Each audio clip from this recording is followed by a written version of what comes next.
15 jours après sa rencontre historique avec l'Américain Trump, censé mettre fin à la guerre en Ukraine, sans résultat, Vladimir Poutine est arrivé en Chine, accompagné d'une importante délégation russe.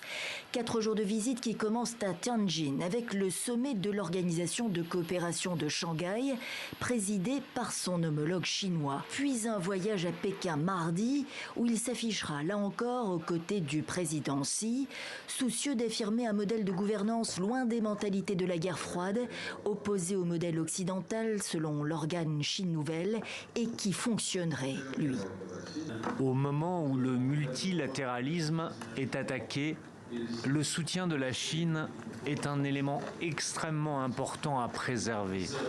Nous voyons de nouvelles formes de gouvernance, difficiles à comprendre, qui parfois ressemblent davantage à du spectacle, où le business et la politique se mêlent plus que des efforts diplomatiques sérieux.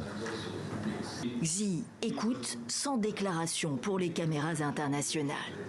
Ce dimanche, il rencontrait ses homologues azéris, arméniens, entre autres. De nombreux entretiens bilatéraux prévus, une vingtaine de dirigeants annoncés, du Turc Erdogan à l'Indien Narendra Modi, sur lequel compte Volodymyr Zelensky pour évoquer un cessez-le-feu nécessaire en Ukraine, sans oublier le Nord-Coréen Kim Jong-un, allié de Moscou et qui soutient militairement la Russie dans la guerre en Ukraine.